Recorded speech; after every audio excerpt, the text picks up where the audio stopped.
আলহামদুলিল্লাহ আমরা অনেক দিন ধরে মাঠে আছি, আপনারা জানেন। সেই হিসাবে নির্বাচনের পরিবেশ যেভাবে চলছে এভাবে চললে আমরা আশাবাদী ইনশাল্লাহ কামিয়াবি হব এবং মানুষের সাড়া আছে। আমাদের এই দুইটা থানায় আমি কম বেশি প্রায় ডোর গিয়েছি, ডোর টু ডোর। মানুষের যেভাবে স্বতঃস্ফূর্ত সাড়া পেয়েছি, আলহামদুলিল্লাহ আমরা আশা করছি বিপুল ভোটে বিজয় হবে ইনশাআল্লাহ। এখনো পর্যন্ত ঠিক আছে, মাঝে কিছু ওই পোস্টার ছিঁড়াছিঁড়ি ছিল, এগুলো তো থাকবেই, মানুষ কিছু উশৃঙ্খল আছে। তো এখন ঠিক আছে। এখন 22শে জানুয়ারির পর থেকে যেহেতু আবার কার্যক্রম আরম্ভ হবে, এখন তো সব স্থগিত। আশা করছি উৎসবমুখর পরিবেশে নির্বাচন।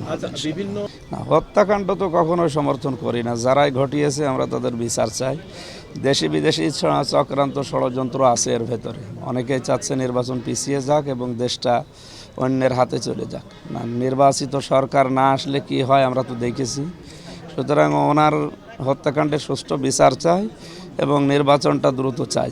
যে তারিখে ঘোষণা দেওয়া আছে ফেব্রুয়ারির 12 তারিখ, আশা করছি এ তারিখের ভেতরেই হয়ে যাবে।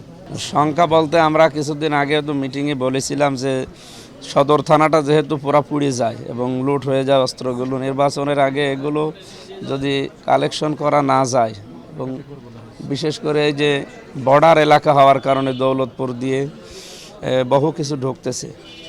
বারবার বলেছি, কয়েকবার বললাম যে এগুলো আগে যেভাবেই হোক উদ্ধার করা লাগবে, নয়তো ওগুলোর প্রভাব পড়বে নির্বাচনে। তো ওনারাও কথা দিয়েছে যে আমরা চেষ্টা চালাচ্ছি। এখনও তো আমরা কাজ দেখতে পাইনি, আশা করছি সামনে এগুলো কালেকশন করবে। ওকে।